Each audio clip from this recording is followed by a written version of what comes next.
মার্কিন visa bond থেকে নাম কাটার চেষ্টায় ঢাকা। ভারত নিরাপত্তা দিতে না পারায় নিরপেক্ষ ভেন্যুতে খেলতে চায় বাংলাদেশ। সরকারকে বেকায়দায় ফেলতেই একের পর এক নির্মম হত্যা করা হচ্ছে। বিচ্ছিন্ন ঘটনায় প্রভাব পড়বে না নির্বাচনে, মন্তব্য বিএনপির। জুলাই যোদ্ধাদের দায়মুক্তি অধ্যাদেশের খসড়া প্রস্তুত, শিগগিরই তোলা হবে উপদেষ্টা পরিষদে, জানালেন আসিফ নজরুল। গ্রাহকদের দিনভর ভোগান্তি দিয়ে এলপিজি ব্যবসায়ীদের ধর্মঘট প্রত্যাহার, সিলিন্ডারের দাম বাড়ানোর আশ্বাস সরকারের। বিসিবি রায়ের 90 ভাগই আসে আইসিসি থেকে। বিশ্বকাপ খেলতে ভারতে দল না পাঠানো ইস্যুতে ভেবেচিন্তে সিদ্ধান্ত নেওয়ার আহ্বান তামিম ইকবালের। যুক্তরাষ্ট্রের দেয়া ভিসা বন্ডের তালিকা থেকে বাংলাদেশের নাম বাদ দেওয়ার বিষয়ে আলোচনা চালাবে সরকার। বিকেলে পররাষ্ট্র মন্ত্রণালয়ে এই কথা জানিয়েছেন পররাষ্ট্র উপদেষ্টা তৌহিদ হোসেন। তিনি আরও জানান, ভারত ক্রিকেটারদের নিরাপত্তা নিশ্চিত করতে না পারায় নিরপেক্ষ ভেন্যুতে টি-20 বিশ্বকাপ খেলতে চায় বাংলাদেশ। যুক্তরাষ্ট্রের নতুন ভিসা বন্ড তালিকায় আরও অনেক দেশের সাথে যুক্ত হয়েছে বাংলাদেশের নাম। দেশটিতে প্রবেশের আবেদনের ক্ষেত্রে বাংলাদেশি নাগরিকদের কমপক্ষে 6 লাখ এবং সর্বোচ্চ 18 লাখ টাকা ভিসা বন্ড বা জামানত দিতে হবে। মঙ্গলবার মার্কিন পররাষ্ট্র দপ্তরের ভ্রমণ বিষয়ক ওয়েবসাইটে এই তথ্য জানানো হয়। যুক্তরাষ্ট্রের এমন সিদ্ধান্তকে দুঃখজনক বলে মন্তব্য করেছেন পররাষ্ট্র উপদেষ্টা তৌহিদ হোসেন। অবশ্যই দুঃখজনক, অবশ্যই কষ্টকর আমাদের জন্য, কিন্তু এটা অস্বাভাবিক না।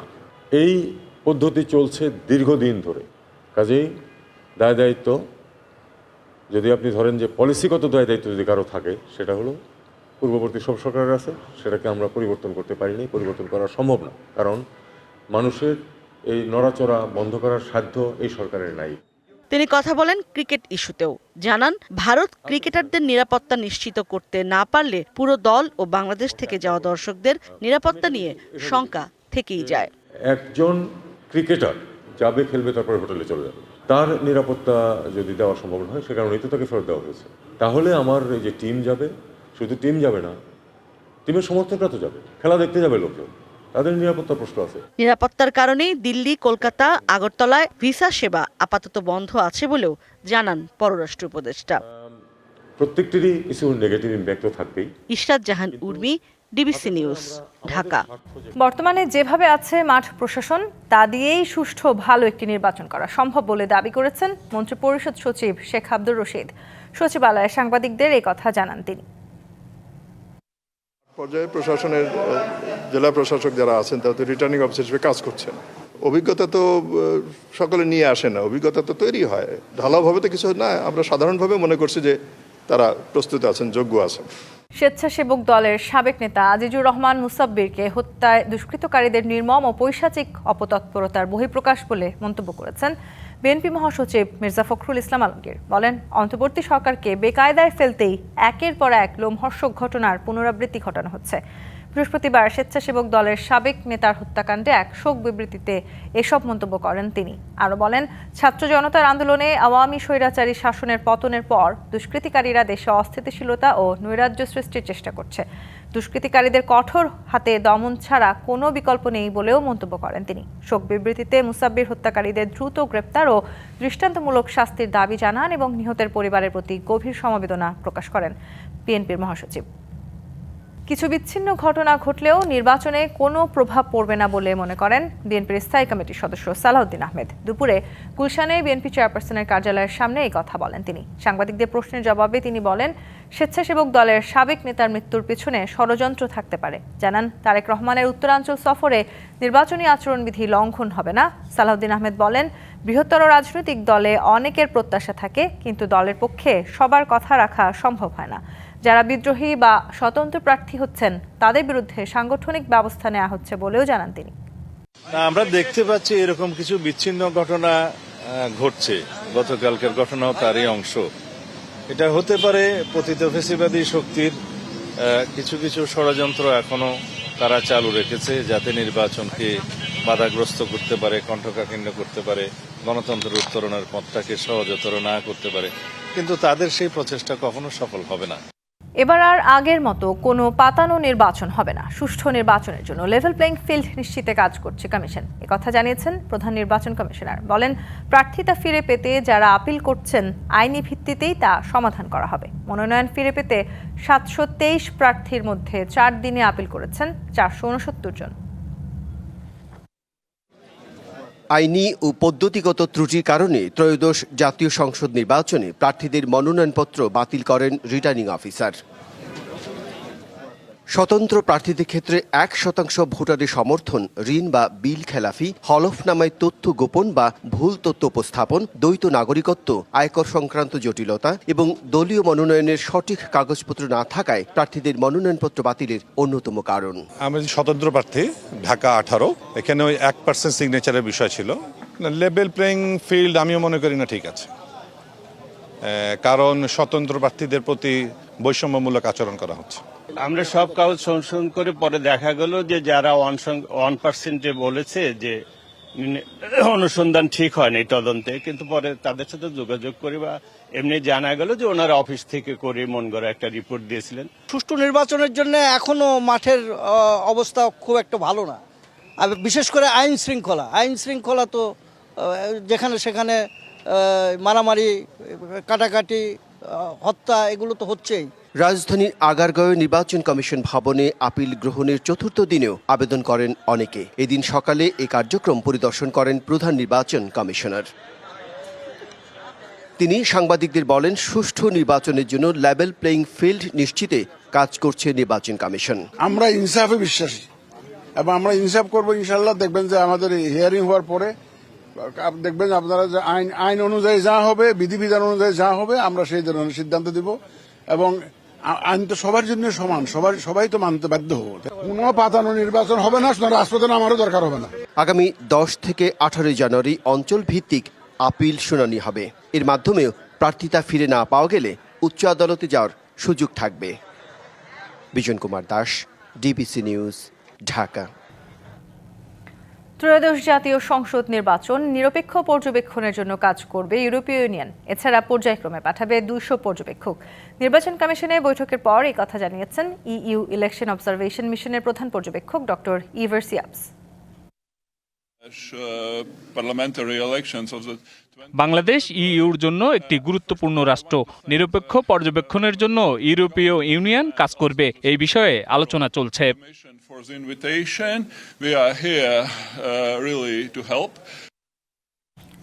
নির্বাচনী অঙ্গীকার বাস্তবায়নে গণভোটের ক্ষেত্রে রাজনৈতিক দলগুলোকে অবস্থান পরিষ্কার করার আহ্বান জানিয়েছেন সুজন সম্পাদক বদিউল আলম মজুমদার। রাজধানীতে এক আলোচনা সভায় এই আহ্বান জানান তিনি। এছাড়া অন্তর্বর্তী সরকারের ব্যর্থতার কথা তুলে ধরেন কয়েকজন বক্তা, আর বেশ কিছু সংস্কার প্রস্তাবনা দেন রাজনৈতিক দলের প্রতিনিধিরা। বৃহস্পতিবার সকালে রাজধানীর সিরডাপ মিলনায়তনে অন্তর্ভুক্তিমূলক গণতন্ত্র, সংখ্যালঘুদের অধিকার এবং নির্বাচনী অঙ্গীকার শীর্ষক আলোচনা সভার আয়োজন করে সেন্টার ফর গভর্নেন্স স্টাডিজ। এতে অংশ নেন বিভিন্ন রাজনৈতিক দলের প্রতিনিধি সহ নাগরিক সমাজের অংশীজনেরা। এ সময় সংখ্যালঘুদের অবস্থান এবং নির্বাচন নিয়ে রাজনৈতিক দলগুলো তাদের মতামত তুলে ধরে। ধর্মকে একটা বিশেষ সুযোগ নিয়েছে নির্বাচনের জন্য, মনে করেছেন যে এই ধর্মের লোকগুলোকে যদি সুযোগ দিই তাহলে আমাদেরকে ভোট দিয়ে তারা পাশ করাবে। করতে গিয়ে শেষ পর্যন্ত পুরো এই ধর্ম অবলম্বী যারা আছে তাদেরকে বিতর্কিত করেছে।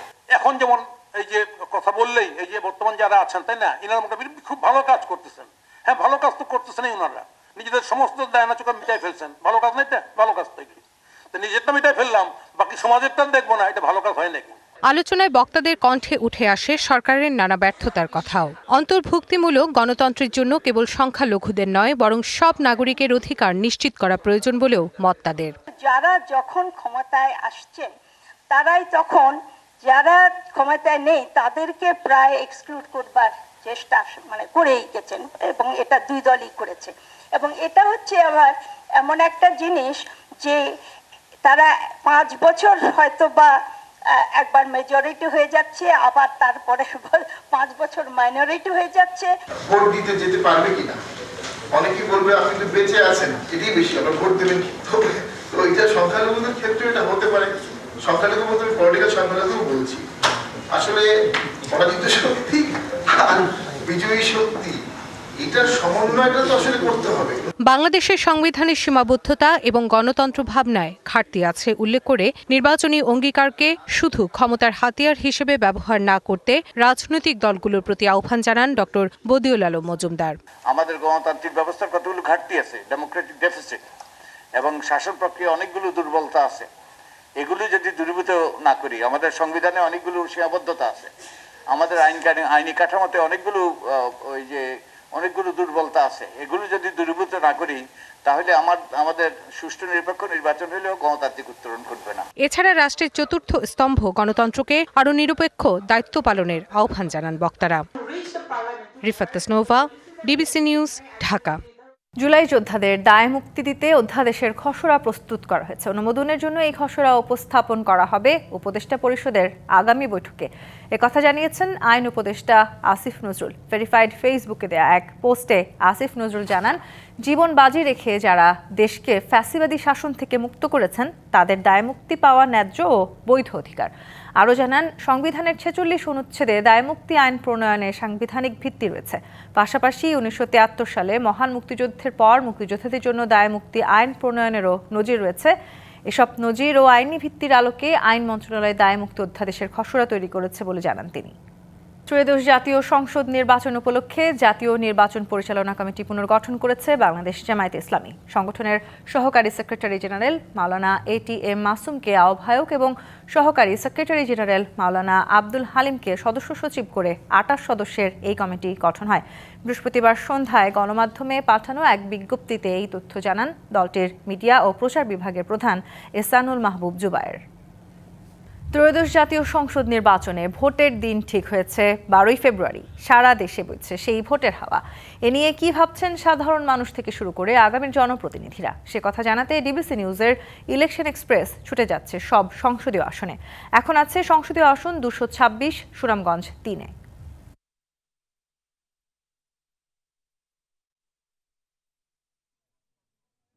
CSRM ডিবিসি ইলেকশন এক্সপ্রেস আজ আছি সংসদীয় আসন 226 সুনামগঞ্জ 1 আসনে।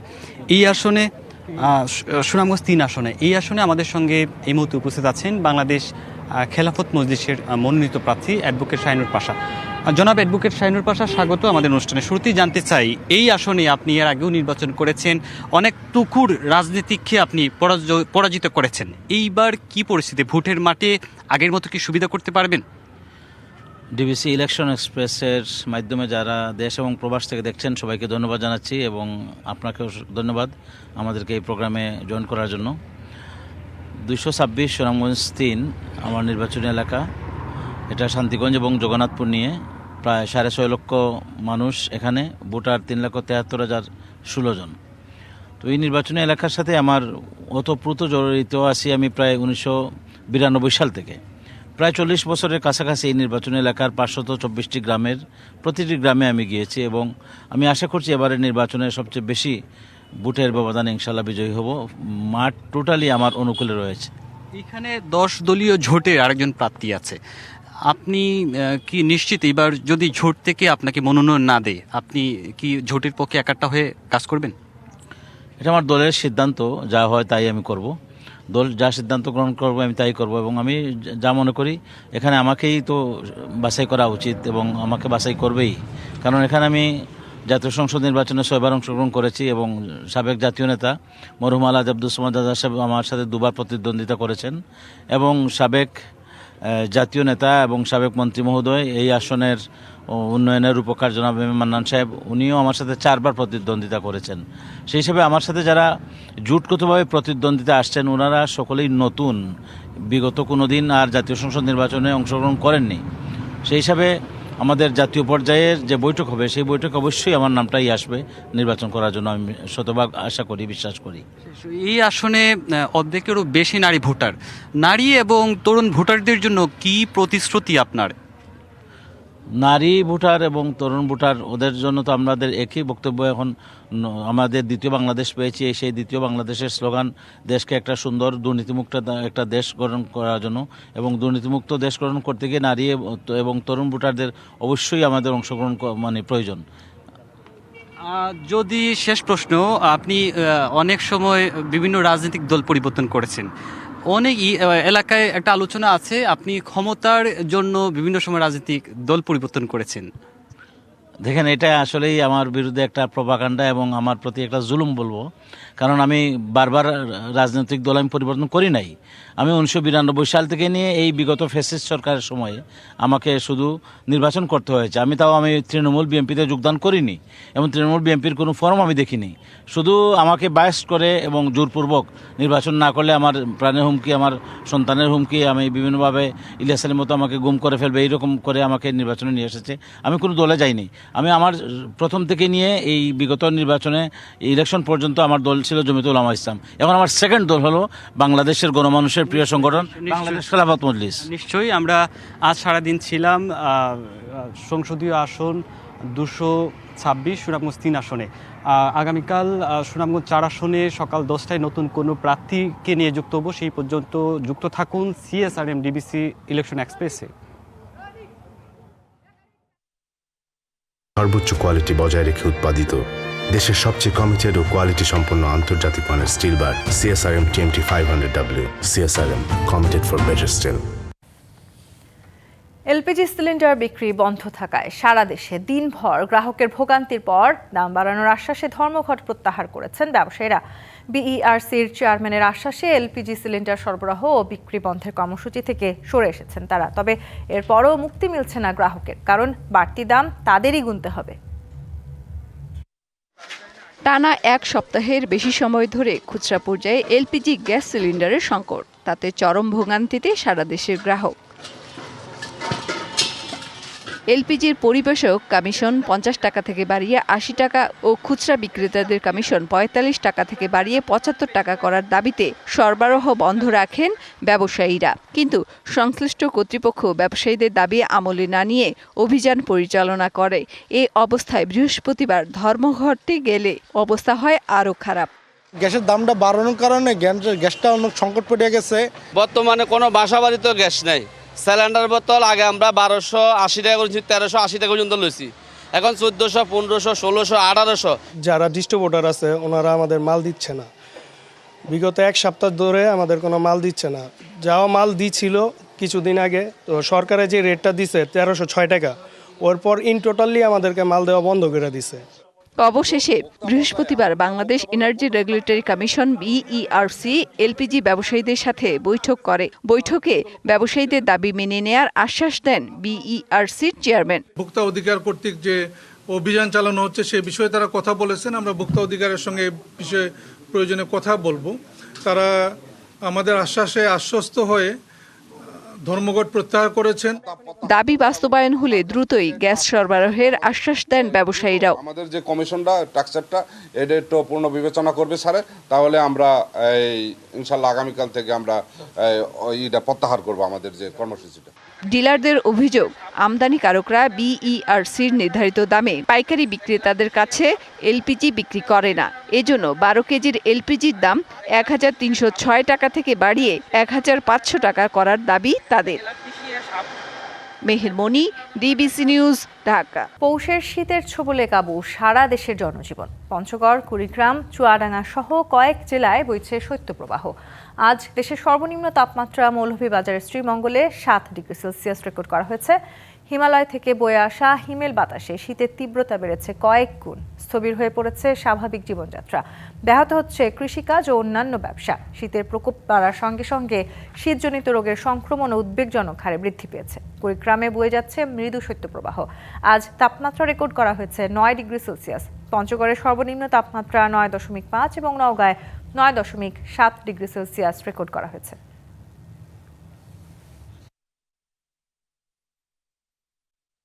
আমরা গরিব মানুষ, আমরা ঠান্ডার কারণে কাজ করতে পারি না, পেটের দাহায় এখন ঠান্ডার দিনত অগত্যা আমরা কাজ করতে আসছি। আমাদের তো এই যে ঠান্ডা আলু বাড়ির কাজ করি, এই ঠান্ডা তো নামতে পারি না, হাত পা কোকড়া নাগে, সৃষ্টি নাগে। দেশের বাইরের খবর, জাতিসংঘ সংশ্লিষ্ট সংস্থা সহ প্রায় 66টি আন্তর্জাতিক সংগঠন থেকে নিজেদের প্রত্যাহারের প্রক্রিয়া শুরু করেছে যুক্তরাষ্ট্র। স্থানীয় সময় বুধবার এক নির্বাহী আদেশে এই ঘোষণা দিয়েছেন দেশটির প্রেসিডেন্ট ডোনাল্ড ট্রাম্প। এই তালিকায় রয়েছে জাতিসংঘের জনসংখ্যা তহবিল UNFPA এবং বৈশ্বিক জলবায়ু আলোচনার কাঠামো UNFCCC। ট্রাম্প প্রশাসনের দাবি এসব সংস্থা অপ্রয়োজনীয় এবং যুক্তরাষ্ট্রের জাতীয় স্বার্থের পরিপন্থী। এর আগে বিশ্ব স্বাস্থ্য সংস্থা, ইউনেস্কো ও জাতিসংঘ মানবাধিকার পরিষদ সহ একাধিক আন্তর্জাতিক সংস্থা থেকে সরে দাঁড়ায় যুক্তরাষ্ট্র। নতুন সিদ্ধান্তে জাতিসংঘের বিভিন্ন কর্মসূচি ও অর্থায়নের বড় ধরনের প্রভাব পড়তে পারে বলে আশঙ্কা করছেন বিশেষজ্ঞরা।